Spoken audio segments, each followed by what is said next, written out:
Welcome back, sparklers, to another episode of Ignite Your Spark. I'm your host, producer, COO, CFO, Chief Fun Officer of Ignite Your Spark. Today, we are going to ignite your spark with the lovely Rebecca Kirk, who joins us from Northern England. Rebecca has most recently written a book. She is a spiritual career coach, and she has had a variety of careers. She mostly worked in the retail space and had a spiritual awakening, moved to Australia. She's back in the UK, and we're going to talk to her about a lot of things, but finding your purpose, aligning with your purpose, because I know many of you out there are searching, whether you are in a career you like or don't like, or you're just searching for what next. So I'm really looking forward to delving into that. And thank you, Rebecca. Welcome to Ignite Your Spark.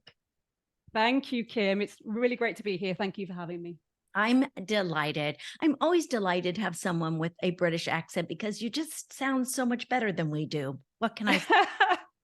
I don't know if that's actually true, but anyway. It's true. Trust me on this. Before we dive into you and your offerings in the world, I would love to know from you, how do you ignite your spark? Well, I ignite my spark through a daily spiritual practice. So I have this kind of image of plugging into a source, plugging into the universe, if you like. So for me, meditation is a great space to do that. I imagine myself literally with a kind of a column of light coming through me. So the literal translation of a spark, that idea of electricity, charging me up for the day. So meditation is a great way that I do that. Getting out into nature, I draw so much strength and inspiration from just being among the trees, the birds, the green. And also yoga. I'm a huge fan of Kundalini yoga, which led to, I'm sure we'll come on to it, one of my biggest awakenings. So that really charges me up and gets the kind of creative juices flowing as well, which I think is so important when you're running your own business and working with clients. So yeah, that's how I do it on a daily basis. Beautiful, beautiful, beautiful. I do the same. All that, except not Kundalini. I've never done Kundalini yoga. I'm a little bit familiar with it, but I do regular vinyasa flow. All right. Thank you for that and sharing how you ignite your spark. I like people to hear that so that it perhaps motivates them in some way. You started your career in the States, is that correct? In retail? I did. I worked at the Breakers in Palm Beach, Florida. Oh, yeah. So yeah, I joined on, it was an international associate program. So it was a kind of a graduate program where I got to spend time in different stores. So I worked in swimwear, I worked in children's wear, worked in the merchandising department, so things with the Breakers logo on it. So yeah, it was a crazy first job, to be sort of catapulted from little old England over to big America, and such an extreme of wealth that I was around at such a location. So yeah, it was a great experience, one that I deeply treasure. Yeah. Did you stay there long?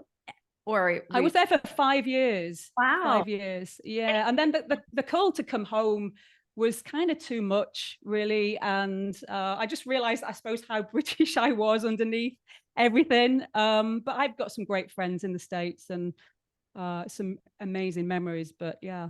Oh, it's so funny. I did not expect you to say the Breakers. I assumed it was Manhattan, retail, being a buyer and all that, because anybody who knows, and if you don't know, Palm Beach, yeah, lots of moolah. And the Breakers is just the creme de la creme. I mean, you probably came over and it was too hot for you, probably, right? It was quite a contrast. Yeah, it was a contrast. But, when you're sort of 22, yeah. the world's your oyster. You don't really think in the same way that you do, hitting late 40s as I am. But yeah, the beauty of youth. So then you went back to the UK and you worked more in some of the, you wrote, and I'm like, I know all those stores, Sainsbury's, Boots, all that. So you worked in retail. And then what was the motivating factor to send you to Australia?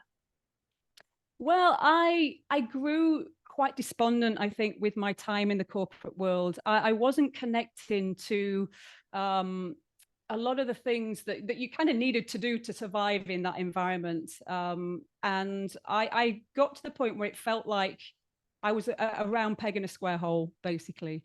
And I'm a big believer in listening to the intuition. I believe we all have access to this great gift. And again, the call was too loud to ignore, to take a break from what I knew. I was repeating the same patterns. I was going from one corporate retailer to another, hoping that somehow magically I would feel differently about it. And guess what? I didn't. So my brother, he's still in Sydney. He been over there for a number of years, and it felt like a great location to just take some time out. And just reflect on what my patterns were and what I really wanted from life. And so, yeah, I took 5 months out, and I discovered Kundalini yoga there. I discovered Buddhist meditation. I spent a lot of time by the ocean, which is really stunning there in the eastern suburbs of Sydney.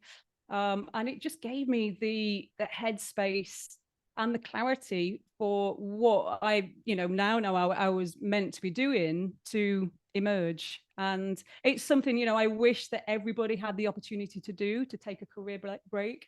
I know not everybody's in a position, but it was truly life-changing. Mm.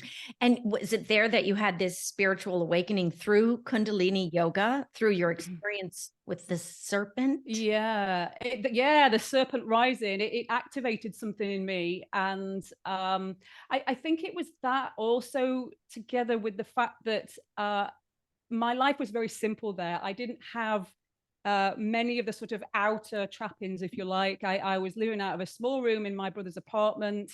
I didn't have the sort of material things around me, or even, the friends, the relationship. I had the simplest of lives.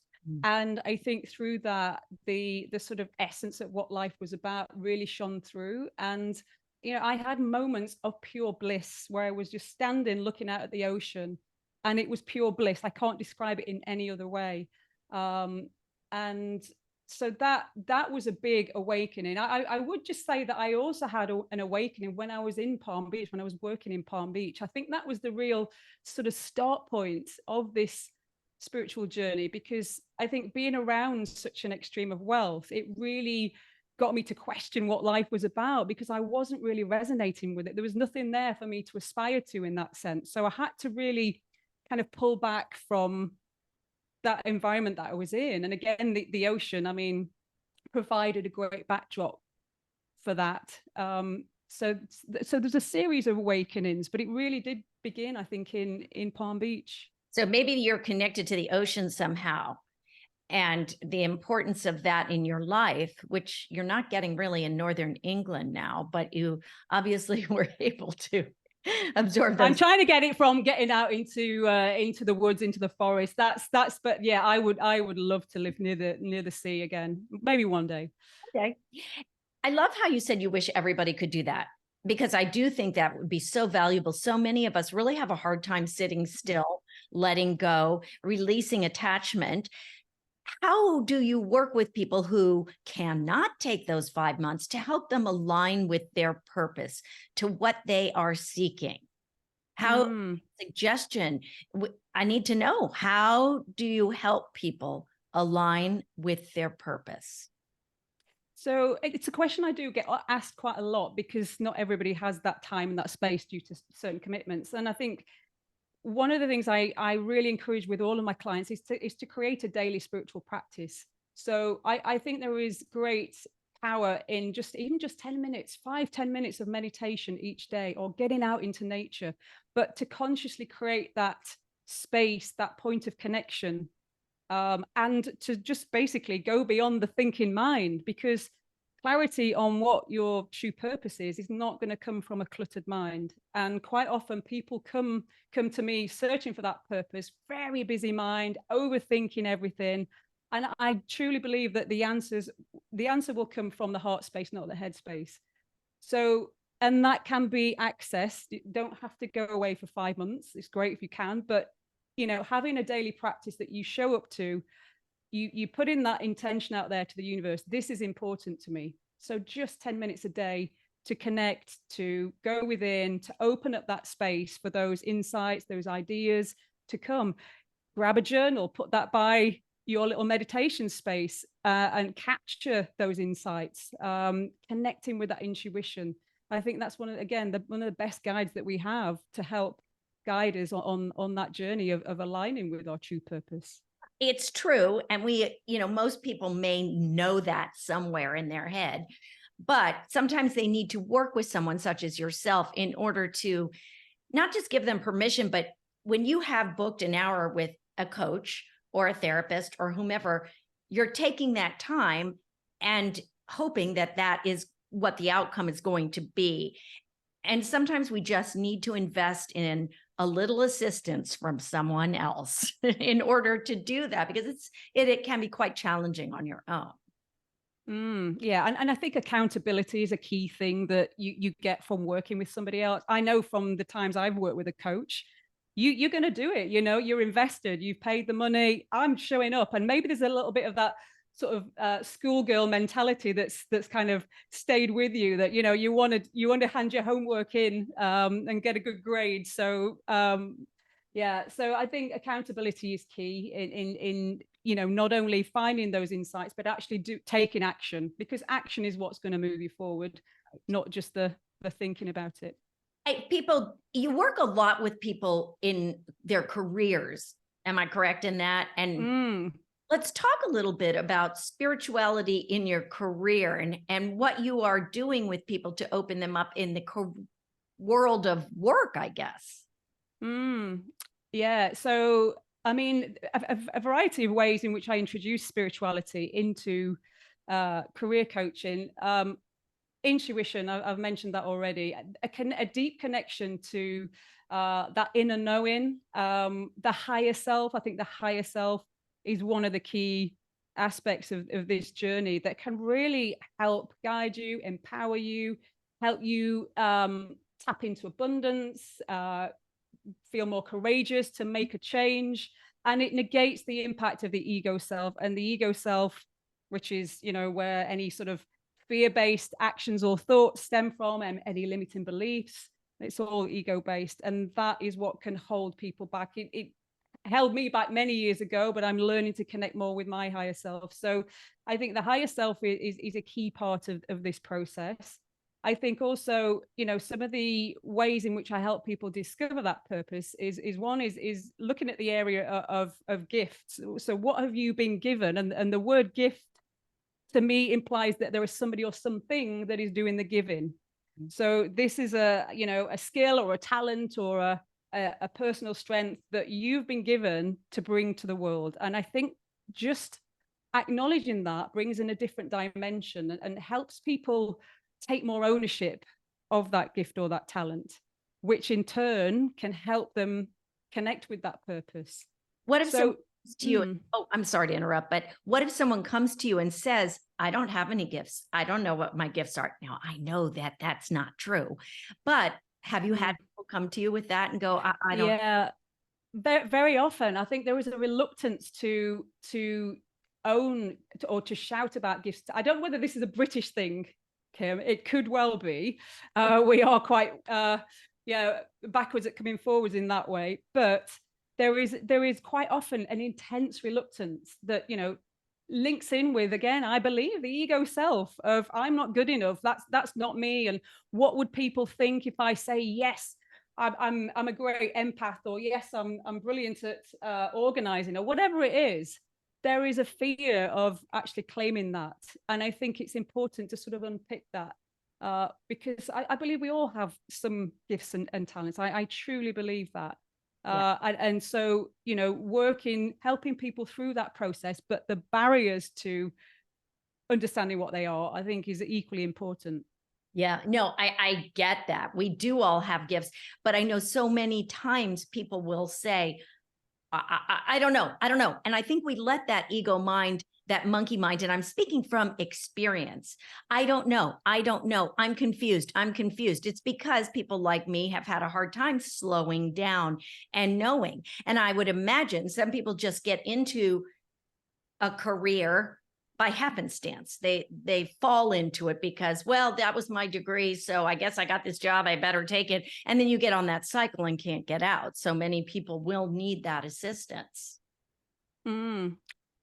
And your book, You're Here for a Reason. Tell us a little bit about what the pages hold for someone who might be interested. I love the title, You're Here for a Reason, because it makes me go, well, what's my reason? What, I mean, I know my reason, but it brings such great questions to mind. And just talk to me. I haven't read coming out in September when this will be. Yeah. So it's, I mean, it is an answer to the question, why am I here? That's, you know, the direct, you know, purpose of the title. And it's basically what I do with my one-to-one clients in book form. So it's important to me to create an accessible form of coaching. Again, I think there is still a need for accountability, etc. But it's basically the end-to-end journey of basically what a class is preparing the way to meet that purpose. So checking in on your energy, to make sure that you're not grasping, so that you're in the right frame of mind, really get you in the right state, inner state, to welcome in that purpose. So we start by looking at preparing the way. I then offer a broader definition of purpose than one which is just derived from your career. So it's interesting. Whenever I've said to people I'm writing this book about purpose, it's automatically assumed it's just about the paid work that you do. And that is the majority of the emphasis of the book. But it was important to me to introduce other sources of purpose. So a higher purpose, which brings in the spiritual dimension, and also a sense of purpose that can be connected with on a daily basis. So bring in more love, more light into the world, more forgiveness, more empathy. And there's opportunities every day for that. And I think just opening up to this broader definition of purpose in life and through your spirituality can then prepare you even more within your career. And within, so one of the, I love nature, you've probably gathered that already. I use the analogy of a tree, which forms the sort of the heart of the book. So the idea being that the roots of the tree are basically, you need to get the roots of the tree in place first in order to have a strong trunk, and in order to then have lots of abundant fruit or leaves at the top of the tree. So the roots of the tree are what form your career, basically, your purpose. So the roots are your higher self, your gifts and talents, your purpose, your callings, and your values. So they're things that are deeply important to you underneath the surface. So we get under the surface of things, rather than just looking simply at, well, this is the job I want to do, or even worse, starting with, well, this is the salary I want to earn. These are the jobs that can help me earn that salary, and let's just hope it fits with my values and my passions and my higher self. We start with the roots of the tree, getting the foundations in place. So this is a journey of helping you understand what those roots are for you, and then what emerges organically from that, and how to then take that next step to ground that work into a plan, an actionable career alignment plan to physically move you forward.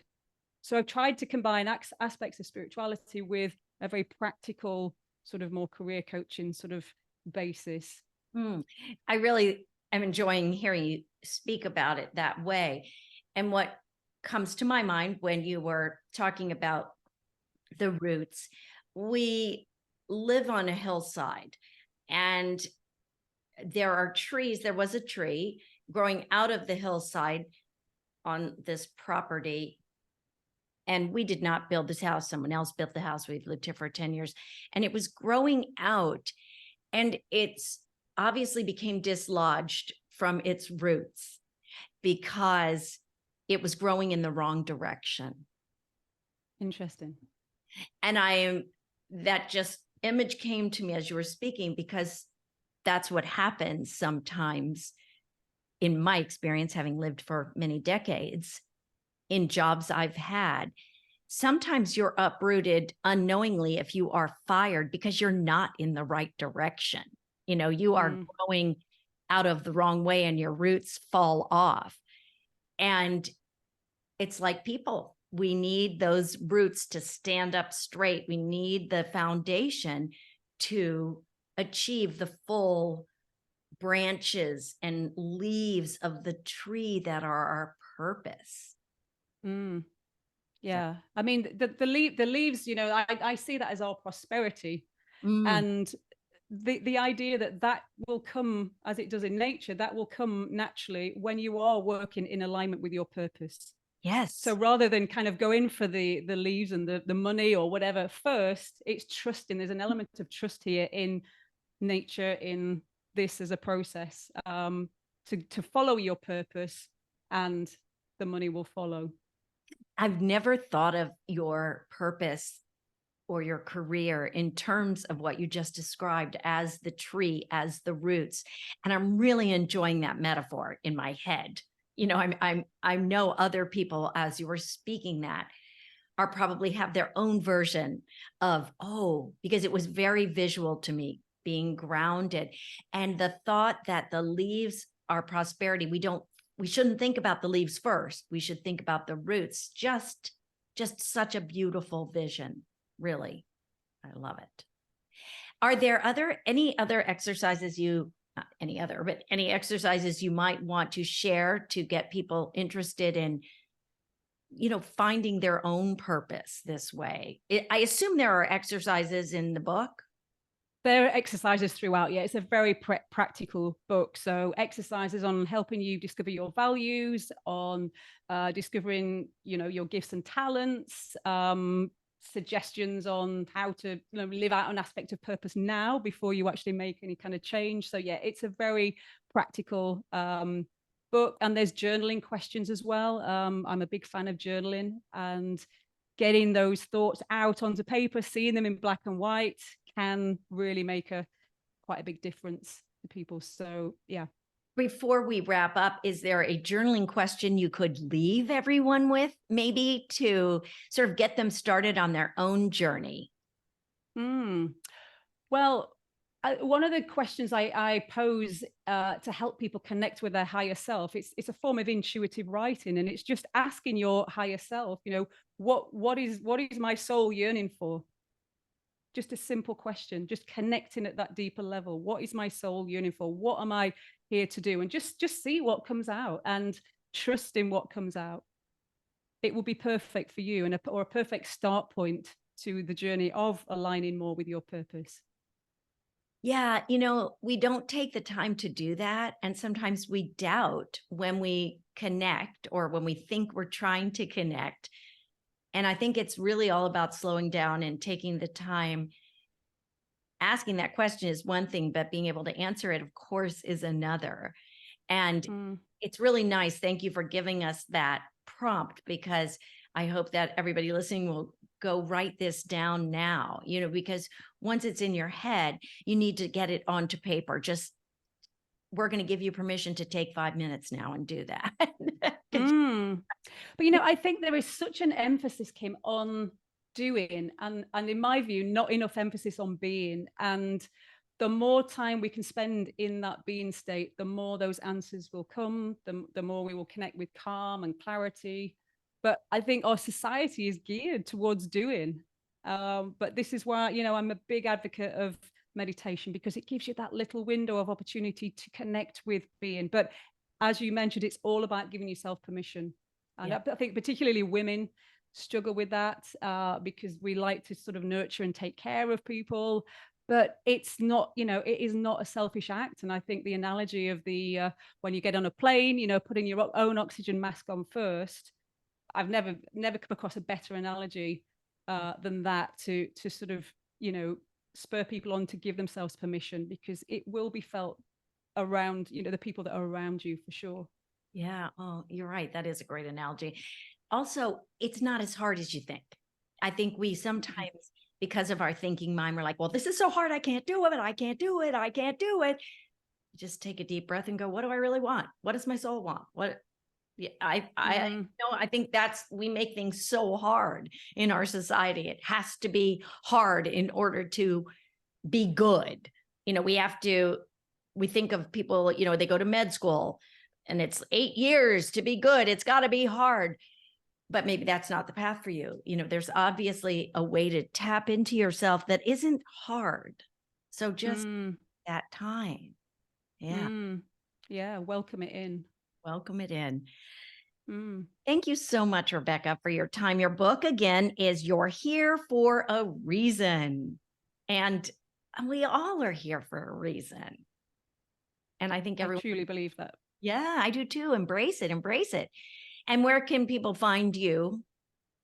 So my website is rebeccakirk.co.uk. There's a link there to pre-order my book. And there's also some free resources that your listeners might be interested in. So I have a career change quiz and also a 30-minute career coaching webinar, which is 8 empowering beliefs to help people find more clarity, more confidence if they're at a career crossroads. So that's a free webinar, that on-demand webinar they can access. Oh, that's wonderful. What a lovely gift. I imagine it could be from anyone, even if they aren't going into a career, but it could help in any area of your life.